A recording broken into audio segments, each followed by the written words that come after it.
창조주 하나님의 무한한 권세 아래 그분의 전적 타자로서의 차이와 한계를 여실히 인식할 수밖에 없는 것이 바로 인간입니다.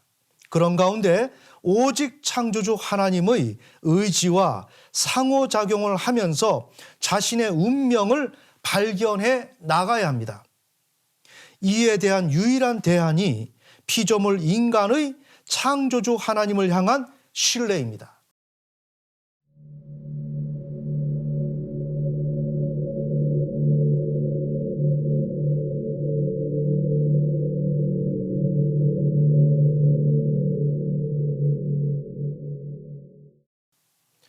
네, 이번 시간은 피조물 인간은 창조주 하나님의 의지와 상호작용을 하면서 자신의 운명을 발견하여 필요를 해결해 나가야 하는 존재이다라는 제목으로 함께 피조물의 인간의 실존을 살펴보는 시간을 갖겠습니다.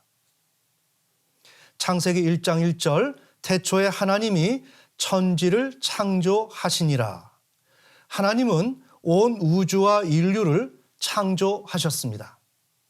창조주이고 소유주이며 인간은 하나님의 피조물이고 소유물입니다. 그렇다면 이 세상은 누구의 주권에 의해 경영되어야 하는 것일까요? 창조주 하나님만이 경영해야 하는 것일까요? 피조물 인간은 창조주 하나님의 통치에 얼마나 주권적 행사를 할 수 있는 것일까요? 피조물 인간은 그저 따라가야만 하는 것일까요? 전혀 할 수 없는 것인가요? 이 문제는 매우 중요합니다. 하나님과 인간의 고유 역할이 분명히 설정되어야만 두 관계에서 갈등이 유발되지 않기 때문입니다. 그렇다면 우리는 먼저 하나님이 피조물과의 관계에서 어떤 분이신지를 아는 것이 필요합니다. 창세기 1장 1절은 이 문제와 관련된 중요한 사실을 제공합니다. 창세기 1장 1절의 창조하다, 히브리어 바라는 항상 하나님을 주어로 하면서 창조의 주체인 하나님에 대한 특징을 함축하고 있습니다. 즉, 하나님은 자신의 창조 활동이 여타 그 어떤 것과 견주어지는 것을 절대 허용하지 않습니다. 공동번역 이사야 40장 25절에서 26절입니다. 내가 누구의 모습이라도 닮았다는 말이냐? 내가 누구와 같다는 말이냐? 눈을 들어 하늘을 쳐다보아라. 누가 저 별들을 창조하였느냐? 그 군대를 불러내시어 하나하나 이름을 불러 점호하시는 이는 그분이시다. 힘이 세고 기력이 장사이신 그분의 부르심에 누가 빠질 수 있으랴? 하나님은 선택과 현세의 운명과 인간의 행위와 칭의의 배후에 있는 역사의 모든 과정을 주관하십니다. 이 내용은 KJV 창세기 25장 21절에서 23절, 또한 15장 7절에서 17절에 나옵니다. 네, 우선 창세기 25장 21절에서 23절입니다.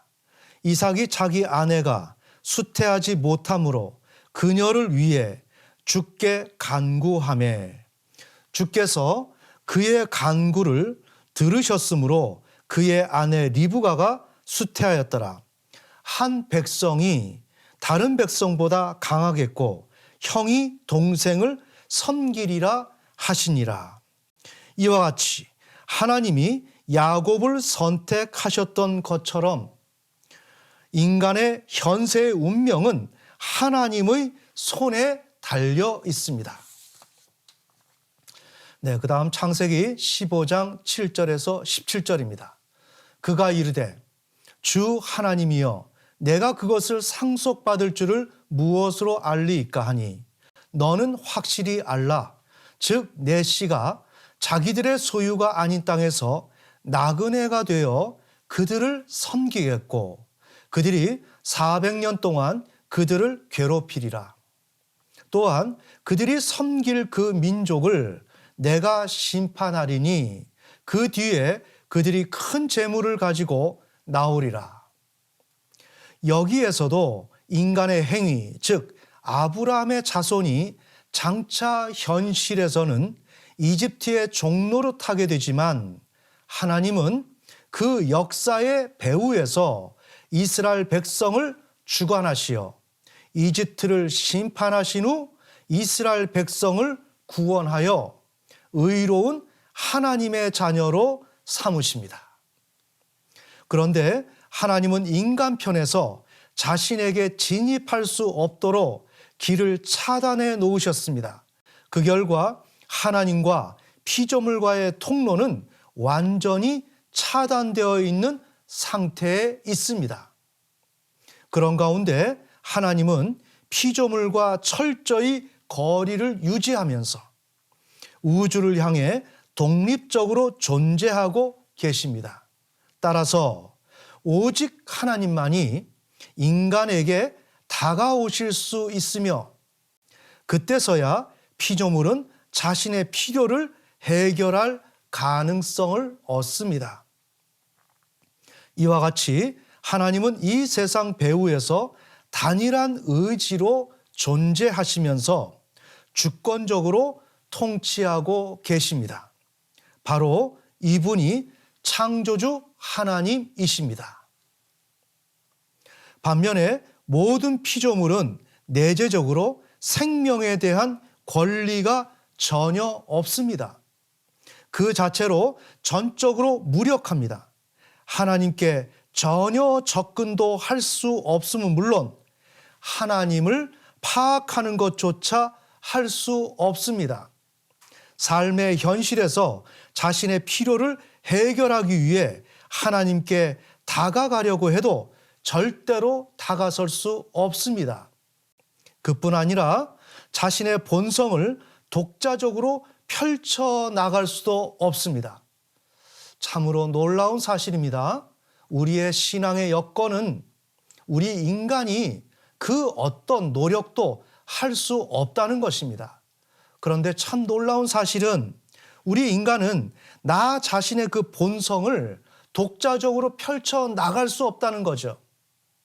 그런데 우리의 인식은 어떻습니까? 우리의 본성은 저절로 작용하고 또한 그 역할을 하는 것으로 우리는 인식하고 있습니다. 그러나 이 본성조차도 우리 인간은 스스로 운영할 수 없다는 것입니다. 단지 하나님이 정하신 통로로 인간에게 오실 때 인간은 자신의 필요를 해결해 나갈 수 있습니다. 이와 같이 피조 세계, 즉 지상의 질서는 자체적으로 생명의 권리가 없음은 물론 스스로의 능력으로 자신들의 본성조차도 실현해 나갈 수 없습니다. 더 나아가서 자신들의 필요를 해결하기 위해 창조주 하나님께 진입해 보려고 해도 할 수 없으며 하나님의 뜻을 알아보려고 해도 알아볼 수가 없습니다. 피조물로부터 시작된 성취는 전혀 불가능합니다. 자, 이와 같은 사실은 매우 중요합니다. 우리는 신앙을 시작할 때 신앙의 여건이 도대체 어떻게 형성되어 있는지 이것을 알아야 합니다. 그런데 참으로 아쉽게도 우리는 신앙을 하고 있으면서도 이러한 신앙의 기본적인 여건을 잘 알지 못하고 있습니다. 그렇다면 피조물은 창조주 하나님을 통해서 자신의 필요를 해결해야만 할 때 자신의 필요를 어떤 방식으로 하나님께 전달하여 충족시킬 수 있을까요?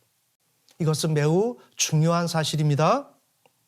창조주 하나님의 무한한 권세 아래 그분의 전적 타자로서의 차이와 한계를 여실히 인식할 수밖에 없는 것이 바로 인간입니다. 그런 가운데 오직 창조주 하나님의 의지와 상호작용을 하면서 자신의 운명을 발견해 나가야 합니다. 이에 대한 유일한 대안이 피조물 인간의 창조주 하나님을 향한 신뢰입니다. 매우 중요하죠.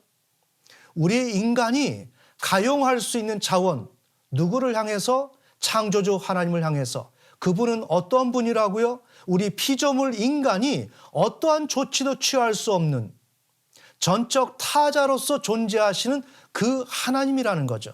이럴 때 피조물 인간이 그 하나님을 향해서 취할 수 있는 오직 유일한 대안이 무엇이냐? 그 하나님을 신뢰하는 것이라는 것입니다. 즉 믿음이라는 것입니다. 자, 그 결과 피조물 인간은 창조주 하나님의 자신을 향한 뜻을 알게 돼요. 자, 하나님을 신뢰함으로 말미암아 그 하나님이 피조물을 향해서 갖고 계신 뜻이 무엇인지를 알게 된다는 것입니다. 또한 그분이 주시는 은혜를 힘입어 살아갈 수 있습니다. 즉, 우리는 하나님을 신뢰함으로 우리 자신을 향한 하나님의 뜻이 무엇인지를 알고 거기서 멈추는 것이 아니라 하나님이 피조물을 향해서 주시는 은혜가 있는데 그 은혜를 받아 누리며 살아갈 수 있게 된다는 것입니다.